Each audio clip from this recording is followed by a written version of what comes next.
नमस्कार। रण क्षेत्र में आप सभी का स्वागत है। मैं हूं आपके साथ तारेंद्र। बिहार के महासंग्राम के पहले दौर के लिए नेताओं और राजनीतिक दलों ने पूरी ताकत झोंक दी है। जहां एक ओर रण क्षेत्रों में चुनाव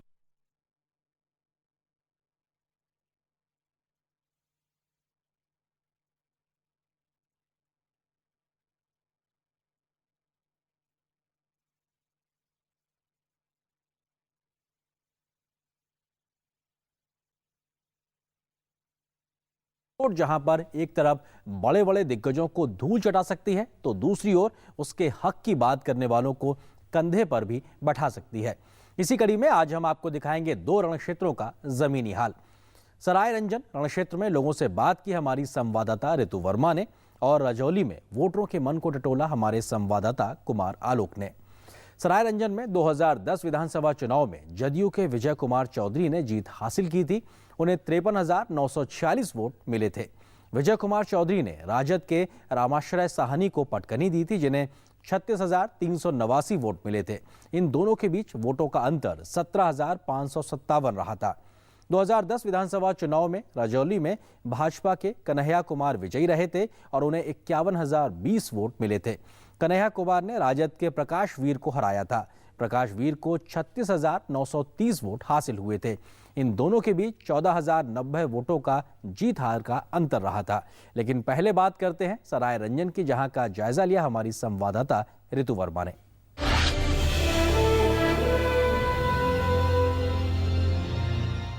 12 अक्टूबर को पहले चरण के मतदान में समस्तीपुर जिले की 10 विधानसभा सीटें भी शामिल हैं। रण क्षेत्र में हम पहुंच चुके हैं समस्तीपुर की सराय रंजन विधानसभा सीट पर। इस सीट पर कांटे की टक्कर कही जा रही है। ये हॉट सीट रहेगी क्योंकि यहां से जनता दल यूनाइटेड के सिटिंग एमएलए और कृषि और जल संसाधन मंत्री विजय चौधरी चुनावी मैदान में होंगे और उनको टक्कर देगी एनडीए गठबंधन से भारतीय जनता पार्टी।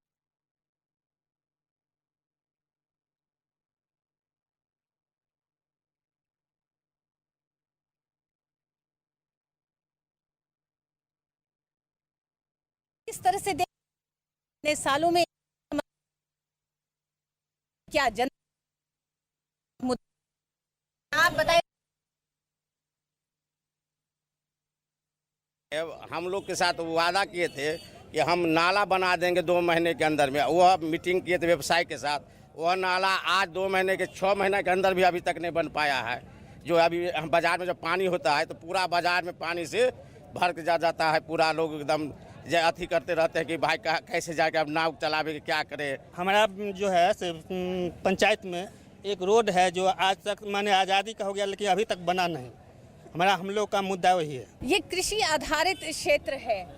विकास को किस तरह से देखते हैं आप? कितना विकास इस क्षेत्र का हुआ है?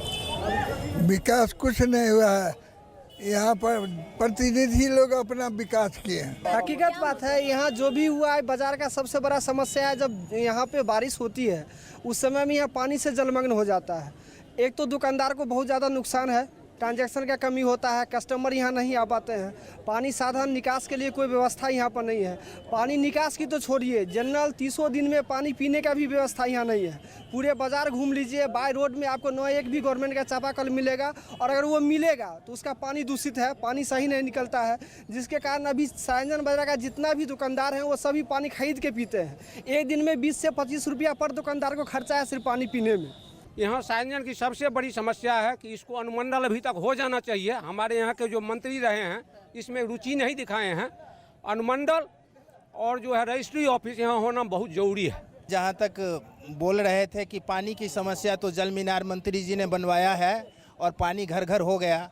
24 घंटे बिजली सरायरंजन बाजार में उपलब्ध है। इतना ही नहीं, स्वास्थ्य विभाग में जो काम हुआ है 55 सीटेड का नून नदी परियोजना बता रहे हैं कर्पूरी बांध मंत्री जी का दिया हुआ है। यहाँ पे सरायरंजन में 4 पुल दिए हैं मंत्री जी ने, जिससे कि हम लोगों को साख मोहन से इधर आने का रास्ता नहीं था, वो रास्ता क्लियर मंत्री जी ने करवाया है। वो कह रहे हैं कि बुनियादी सुविधाएं, अस्पताल भी बढ़िया हो गए, कृषि के किसानों के लिए तमाम सिंचाई की सुविधाएं हुई हैं। क्या ये किसानों की तो खैर बहुत ही दुर्दशा खराब है।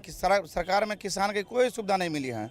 और आज विकास की बात तो आप NH 103 जो बरना पुल जो है आज अभी तक जो है उसका पुल 5 साल से अभी तक जिनसे पड़ा हुआ है लेकिन बन नहीं रहा है। इतनी लोग को जाने आने में असुविधा होती है कि जो लोग 50 किलोमीटर घूम करके जाना पड़ता है, काफ़ी असुविधा है उससे लोगों को। विकास की 2 तस्वीरें दिखाई दे रही हैं हमें, आइए जानते हैं और लोगों से। जिस तरह से उन्होंने कहा कि विकास एक तरह से कह सकते हैं बिल्कुल अपने रोड पे चल रहा है, बिजली मिल रही है, पानी मिल रहा है, स्वास्थ्य की सुविधाएं भी है। स्वास्थ्य की क्या वो आपको जो यह बात कही इतना सुविधा है, वो सत्ताधारी आदमी है। सही में यहाँ कोई सुविधा नहीं है। विकास कुछ हुआ जब तक कि वो भाजपा के साथ में थी सरकार। अब जब भाजपा से लगी हुई तो विकास का कोई नाम, यह जो है जंगल राज पार्ट 2 चल रहा है। जो जब तक वो साथ में थे तो विकास हो रहा था, अभी विकास जो है सो नहीं हो रहा है।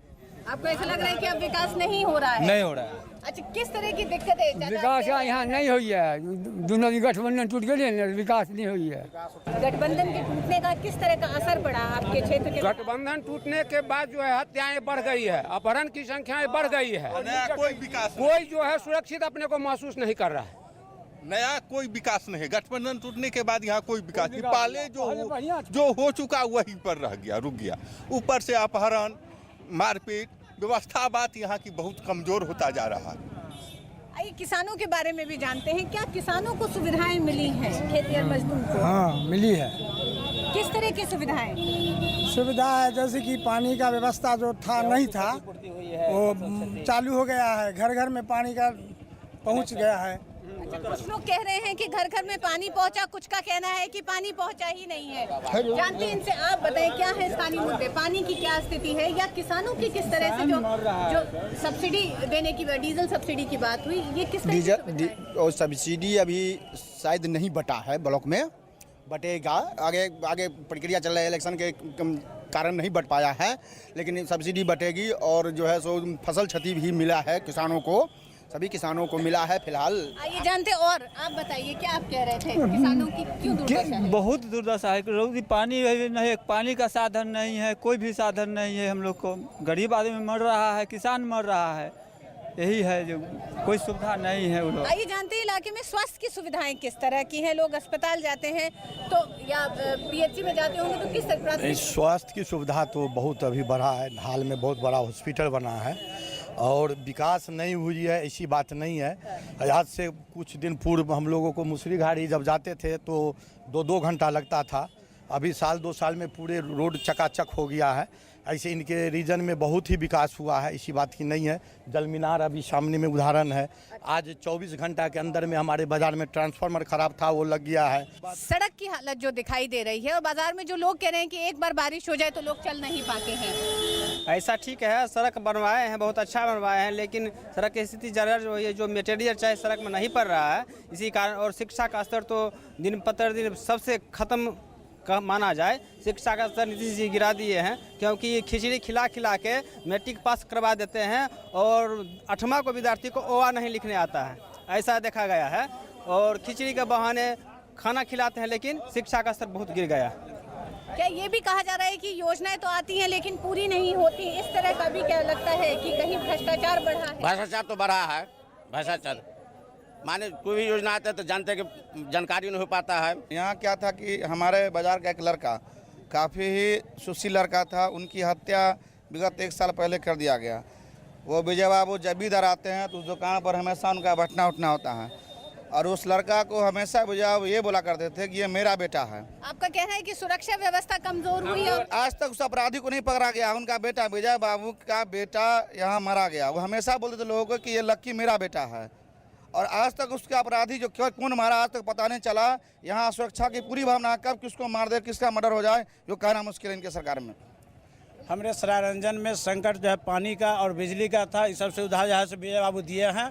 विजय बाबू अच्छा विकास किए हैं, इसमें कोई दुमत नहीं है। लेकिन कुछ समस्या है जो हर मैंने एक ही बार में जो समस्या सॉल्व नहीं होता है, इसके बाद भी जो समस्या सॉल्व करने के लिए वो वादा किया है। जितने भी मतलब मार्केट करने के लिए आते हैं वो लोग पानी के लिए बहुत तरस जाते हैं। जो सरकार बोले हैं कल मतलब जगह जगह पे कल लगा दूंगा, ये पानी के लिए जो भी आते हैं लोग पानी के लिए तरस जाते हैं। और पानी मतलब खून के महंगा भी बिकते हैं पानी। यहाँ लोगों से बात करके एक चीज़ बहुत साफ हुई कि कुछ योजनाओं का असर ज़मीनी हुआ है, लेकिन फिर वो कुछ सीमित लोगों तक ही रह गया है। लोगों में आक्रोश है। जहां एक तरफ लोग कहते हैं बिजली आई, वहीं दूसरे लोग कह रहे हैं कि बिजली नहीं पहुंची है, जिसमें ये देखा जा रहा है कि जो सत्ता के नज़दीक रहा है उस तक तो बुनियादी सुविधाएं पहुंची हैं, लेकिन जो सत्ता से दूर रहा है, जो हाशिए पे खड़ा है, जो आम जनता है, उस तक आज भी वो बुनियादी सुविधाएं वो नहीं पहुंची हैं। किसान त्राही त्राही कर रहा है, उसके लिए सिंचाई की सुविधाएं नहीं है। पीने के पानी एक बहुत बड़ी समस्या इलाके की है। देखना ये होगा कि इस चुनाव में इस इलाके से क्या जातीय समीकरण हावी होगा या फिर स्थानीय मुद्दे। कैमरामैन विनय के साथ ऋतु वर्मा, सराय रंजन से।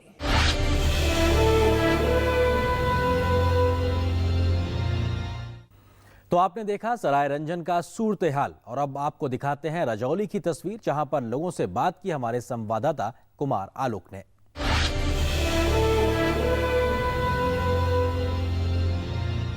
रण क्षेत्र में हम नवादा जिले के रजौली विधानसभा क्षेत्र में हैं और हम यहां पर लोगों से उनकी राय जानेंगे कि पिछले 5 सालों में इस क्षेत्र का कितना विकास हुआ है और यहां की जनता की मुख्य समस्याएं क्या हैं और उसका निदान क्या है। हम जानेंगे यहां की जनता से। आपसे हम जानना चाहेंगे कि किसान आप हैं या किसान परिवार से आप हैं, तो खेती को लेकर के कितना सरकार या विधायक या जो भी है यहाँ पर लोग खेती के लिए ध्यान दिया है यहाँ पर?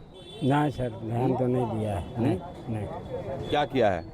कुछ तो नहीं किया है। जो खट रहे हैं खाद जैसे मिल रहा है बाजार में उसे लेकर दे रहे हैं, आप तो कुछ नहीं। किसानों के साथ क्या क्या समस्या है? सब समस्या, कोई ऐसा समस्या नहीं है कि नहीं है। स्थिति सबका, किसान का खाद ढूंढने चल रहा है, नहीं मिल रहा है, व्यवस्था है, लूटार है। अब क्या पैसा आता है कुछ, आधा उन्हीं रह जाता है, आधा पॉकेट में चला जाता है। उचित मंडी भी नहीं है सर, मंडी भी नहीं, जहाँ किसान अपना सामान ला के बेच सके, उचित मूल्य उसको मिल सके, मंडी होना चाहिए। तो यहाँ खाली दारू का ठेका होता है। हर पंचायत में दारू भले मिल जाएगा, लेकिन किसान के धान खरीदने वाला कोई नहीं मिलेगा या गेहूँ खरीदने वाला नहीं मिलेगा, जिससे उचित मूल्य किसान को मिल सके। आप क्या चाहते हैं कोई भी सरकार बने तो किसानों के लिए ठोस काम क्या करे आपके नज़र में? किसान के लिए सबसे पहला काम होना चाहिए कि उसे उसका अनाज उग जाता है उसका उचित मूल्य मिलना चाहिए। जैसे किसान को अपना पैसा वापस मेहनत करता है उसका पैसा आना चाहिए। इसलिए दारू की जगह हर पंचायत में एक सरकारी संस्था के द्वारा उचित मूल्य पर खरीदने के लिए कोई अड्डा बनाया जाए, गोदाम बनाया जाए, मंडी बनाया जाए। आपके गांव में, आपके घर में बिजली की स्थिति है ठीक है? ना 60 घर सर है, कुछ नहीं है, बराबर से रोजी रोजगार भी नहीं है और राशन भी मिलता है तो पीलू वाला मिलता है, और 60 घर के रजवारी में कुछ राशन नहीं है, रोजी रोजगार नहीं है, आने जाने के कुछ भी नहीं मिलता है। तो 2 महीना के बाद मिलता है तो पीलू वाला, तो वैसा क्यों तरीका लेगा? जो मर जाएगा पीलू खा के तो वो आगे के बढ़ंती देगा कि नहीं? वैसा नहीं तरीका के हम नहीं लेगा राशन, वो ठीक है, बंद कर दीजिए। हम लोग तो ऐसे हर जन मर रहा है 50-60 घर के, ने अन्न बिनू ने पानी बिनू मरता है, लकड़ी लाता है तो खाता है, नहीं लाता है तो नहीं ले खाता है। हम 60 घर है, कोई की इनकारी नहीं है, न बिजली है न कुछ नहीं है। यानी कि हम अब चलते स्वास्थ्य पर, तो हॉस्पिटल का क्या स्थिति है? हॉस्पिटल के बारे में बताइए। हॉस्पिटल की बच्चा के तो हॉस्पिटल लाया तो ठीक होगा, और घर में हो गया तो कुछ बनवे नहीं करता। बल पैसा देगा 1000 तो बनेगा, जन्म तृतीया ने नहीं बनेगा। तो हमको लूर नहीं है, न पढ़ल न लिखल है, तो हम जो बच्चा लेके घर रहता है, जाता है तो देता है सुगा, नहीं जाता है तो नहीं पढ़ता है। कमोबेश सारी पंचायतों में यही स्थिति है कि महादलित का कहना है कि एपीएल और बीपीएल कार्ड में घोटाला है बनने में, मुखिया जी कमीशन खाते हैं। नहीं, एपीएल बीपीएल मुखिया जी नहीं बनाते हैं, ये सरकार बनाती है, सरकार सर्वे करवाती है। इसमें हम लोगों का कोई योगदान नहीं है मुखिया का। पहले था लेकिन अब कोई योगदान नहीं। सारा पावर हम लोगों से नीतीश कुमार छीन के अफसर को दे दी है। ना एपीएल बीपीएल बनवाते हैं, ना इंदिरा आवास हम लोग देते हैं, ना हम लोग चापाकल दे सकते हैं। जो 5 को चापाकल पंचायत में पहले मिलता था मुखिया को, ये विधायक जी को दे दिया गया है। ना हम डीजल उन्होंने दान बांटते हैं, ना आपको इंदिरा आवास किसी को देते हैं, ना अभी किसी आदमी को 4 गो भाई बंटवारा हो गया तो हम चाहेंगे किसी के 2 लीटर का राशन तेल तो हम लोग नहीं दिलवा सकते, क्योंकि सरकार कहती है कि जब सर्वे होगा तभी इसका एपीएल बीपीएल बनेगा। तो ये मुखिया जी का अपना दर्द है कि राज्य सरकार ने जो पंचायतों का जो पावर है वो ब्यूरोक्रेट के हाथों में दे दिया है। सर, हम जानेंगे आपसे शिक्षा की स्थिति क्या है। आप बहुत सारे जगहों में बिहार में जाते हैं तो कहते हैं शिक्षा मित्र की जो नियुक्ति होती है उसमें घोटाला है, जो योग्य होते हैं उनको शिक्षक ना बना करके पैसे पर बहाली होती है। वहाँ पर शिक्षा की व्यवस्था से कितने संतुष्ट हैं आप? शिक्षा में तो गड़बड़ है, शिक्षा में पढ़ाई तो कहीं बढ़िया ढंग से होता है नहीं। खाने पीने में सब मास्टरों को लगा देता है, जितना भी टीचर है सब अपना लूट के फेरा में लगा लेता है कि 100 बुतरू आया नहीं या 200 बुतरू के हिसाब किताब बना दिया। इसमें कोई न जांच होता है न पड़ता है, तो जो जांच भी करता है हम लोग भी मिला जुला कंप्लीट कर देता है। इसमें शिक्षा तो चौपट हो गया। सरकारी स्कूल में ये स्थिति क्यों है वही सब मास्टर लोग जो है सब कम पढ़े लिखे लोग आ गए हैं, पढ़ा नहीं पाते हैं। बहुत से तो ऐसे शिक्षक हैं अभी जो अपना सिग्नेचर नहीं कर पाते हैं, तो पैसे के बल पर पहले जो है पंचायत के द्वारा बहाल कर लिया गया था।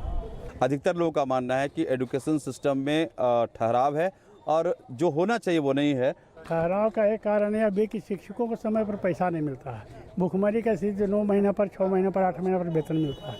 शिक्षक क्या करेंगे? अच्छा, बहाली जो हुई है वो बिना पढ़े लिखे शिक्षक की हो गई है, वो क्या पढ़ा सकते हैं? हमारे मकान में शिक्षक आए, वो कहीं किराए पर मकान लेंगे, हम कह देंगे भाई तो 145 रुपया से नहीं 200 रुपया हम मांगे, कहेंगे 145 देंगे। हम के 145 गुना 12 बता दीजिए, हम आपको उतना ही पर रखेंगे, नहीं बना सकते। क्यों ऐसा है और इसमें क्या सुधार की आवश्यकता है? सबसे पहली बात जो यहाँ के जो प्रतिनिधि हैं लोग हैं, उनका कोई दायित्व नहीं है टीचर लोग के ऊपर। अगर कोई भी ऑब्जेक्शन लेकर के जाइए, वो कहते सीधे जहाँ जाना है वहाँ जाओ, कोई सुनने वाला नहीं है। एजुकेशन के बारे में हो, मिड डे मील के बारे में हो, जो भी है सब में घपला है। सर, एजुकेशन आपके बाल बच्चे भी पढ़ने जाते हैं, एजुकेशन सिस्टम खासकर सरकारी स्कूलों में जो शिक्षा की गुणवत्ता है वो इतनी खराब क्यों है? शिक्षित नहीं है, पढ़ा लिखा हुआ नहीं है, अनपढ़ को बहाली कर लिए हैं। पैसा पर तो बहाली हुआ है। इस सरकार का तो यही नीतीश जी का राज में बिना रुपया का तो बहाली हुआ है नहीं आज तक। बिना रुपया का बहाली होगा तब ना जो मेरिट वाला आएगा, बिना मेरिट के तो सब घुसा लिए हैं। आपका क्या मानना है कि सुधार कैसे होगा? सुधार की बात है तो हमको लगता है कि अभी बहुत सारे लोग जो हैं बेरोजगार हैं, अगर फिर से ले लिया जाए बहाली, उन लोग जो अभी रोज हड़ताल पर जाते हैं उनको हटा दिया जाए, तुरंत सुधार हो जाएगा। आप सर क्या आप मानते हैं कि सुधार कैसे हो शिक्षा में? शिक्षा में सुधार के सबसे पहले तो बड़ा बड़ा कॉलेज की आवश्यकता है। जो लड़के आज बाहर जा रहे हैं पढ़ने के लिए, जो बहुत से परिवार सक्षम नहीं है पढ़ाने के लिए, खर्चा उठा नहीं पाते हैं, तो इसलिए यहाँ कॉलेज वॉलेज की आवश्यकता है।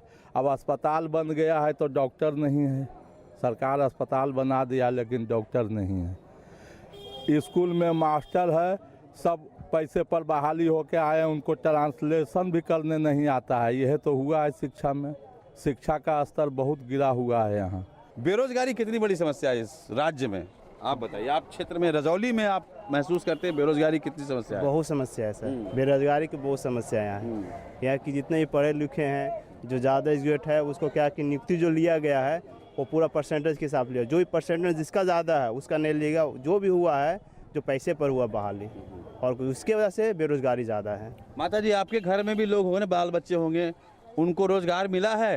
रोजगार तो नहीं मिल रहा है। तो आप क्या चाहते हैं कि क्या हो? सरकार कोई भी जीते, किसी भी पार्टी की बने, क्या करे वो बेरोजगारी को लेकर के? तो जैसे जीतथिन तो हमनी के कुछ करथिन, सरकार कुछ न कर रहथिन। समझलो, रोड पर ऐसी टहल के हमार बाल बच्चा है, कुछ करलखिन न सरकार हमनी के। एगो हमार मालिक हथिन अथी से तो देवेन कलखिन नजरी बूढ़ा फिर से। पास में चीनी मिल था वही बंद है, और नीतीश कुमार ने वादा किया था 2005 में कि हमारी सरकार बनेगी तो चीनी मिल का वो फिर से शुरू करेंगे। चीनी मिल का उद्घाटन हुआ या चीनी मिल फिर से काम करना शुरू हुआ? नहीं, ये सब कुछ नहीं हुआ। ये सब खाली बोल के रह गया, ढकोसला, समझे। और इतना बड़ा हॉस्पिटल बन गया। दवा बेरोजगारी पे आए हैं, रोजगार के लिए क्या करे सरकार, आप बताइए। बेरोजगार के लिए रोजगार दिया जाए, और क्या दिया जाए? आप वही सब व्यवस्था करेंगे, सरकारें ने व्यवस्था सब चीज़ करेंगे। हम लोग के बस के बात थोड़ी न है कि हम लोग कुछ भी। रोजगार बेरोजगारी पर कैसे कंट्रोल करे सरकार, क्या करे कि जैसे बेरोजगारी खत्म हो? सबसे पहले तो उद्योग खोलना चाहिए कि ताकि मजदूर लोगों की मजदूरी करने के लिए कहीं जाना न पड़े, अपना इलाका में यानी अपना बिहार में रह सके, कि ताकि दूसरा जगह जाए कोई परेशानी ना हो। सबसे प्रमुख कारण है। उसके बाद अनपढ़ लोगों को शिक्षित करें कि ताकि पढ़ लिख करके सब अपना अच्छा काम करें, मजदूरों की तरह खटना ना पड़े। कुछ मिलता नहीं, बूढ़ा पेंशन नहीं मिलता है, कोने नहीं कुछ मिलता है, कुछ नहीं मिलता है, वैसे धड़कते रहते हैं। तो एक बार फिर हम आपसे पूछना चाहेंगे, बेरोजगारी दूर करने के लिए, अनएम्प्लॉयमेंट पर काबू करने के लिए सरकार क्या करे? यहाँ तो कुछ एक आध कंपनी खुलना चाहिए, क्योंकि रजौली बहुत बड़ा इलाका है। नवादा ज़िला पास में ही है, रजौली अनुमंडल भी है, तो अनुमंडल में कुछ ऐसा होना चाहिए ताकि गरीब दुखिया सभी उसमें भाग ले सके, बाहर जाने का मतलब मजबूरी न पड़े। यहाँ काम धंधा करे, उसी से खुशहाली रहे। आपसे अंतिम हम पूछना चाहेंगे कि जो बेरोजगारी की दिशा में या अनएम्प्लॉयमेंट की दिशा में जो सरकार काम कर रही है उससे आप संतुष्ट हैं? संतुष्ट होने वाली कोई सवाल ही नहीं है सर। बेरोजगारी के आलम इतना है, अगर बेरोजगारी नहीं होती, अभी सही जगह होते तो यहाँ जो भीड़ लगी हुई भीड़ नहीं होती। ये भीड़ कारण है इसका जो बेरोजगारी है। बेरोजगारी दूर करने के लिए 2 उपाय बता दो सरकार को। हम सरकार को बता देंगे भाई 2 उपाय कम से कम एक आम आदमी का मान लीजिए, 2 उपाय बता दो आप। बेरोजगारी के लिए यहाँ कम से कम 1-2 फैक्ट्री जो आदमी वहाँ, कम से कम कई सारे फैक्ट्री, 1-2 से काम चलने वाला नहीं है। यहाँ के लोग क्यों जाएंगे बम्बई, गुजरात, महाराष्ट्र, दिल्ली, ढाका, सब यहीं काम करेंगे। क्यों जाएंगे बाहर, यहीं काम करेंगे। यहीं फैक्ट्रियाँ खोल दे सरकार। तमाम ज़मीन जगह खाली है, तमाम फैक्ट्री खोले, हर चीज़ की कंपनी ले आए सरकार। तो एक तो आपने बता दिया, दूसरा उपाय बता दो आप। दूसरा उपाय ये कि हर चीज़ की सुविधा दे दे सरकार। कहीं किसी जाने का वो नहीं है, मतलब कि रोड पे चल रहा है तो छेड़छाड़, दुनियादारी, सब कुछ। बिजली ऑफिस में जाओ तो कोई कुछ बोलता है, कोई कुछ बोलता है, बिल सही नहीं आता, ऐसे हो जाएगा, वैसे हो जाएगा। इस वजह से सरकार को देखना चाहिए, उनके हाथ में सब कुछ है। रजौली विधानसभा क्षेत्र में तमाम लोगों से बात की, तमाम मुद्दों पर हमने बात की, तो एक बात यहाँ पर निकल के जरूर आई है कि सरकार अगर कुछ करती भी है तो ब्यूरोक्रेसी इतनी हावी है कि डिस्ट्रीब्यूशन में, खासकर वितरण में काफ़ी समस्याएं हैं और आम लोगों को इससे काफ़ी दिक्कतें होती है। रजौली से सिर्फ इतना ही। आगे हम फिर दूसरे विधानसभा में चलेंगे रण क्षेत्र कार्यक्रम में और हम वहाँ के लोगों से तमाम मुद्दों पर, तमाम समस्याओं पर बात करेंगे। कैमरामैन अमरजीत विश्वास के साथ कुमार आरोप, DD न्यूज़, रजौली।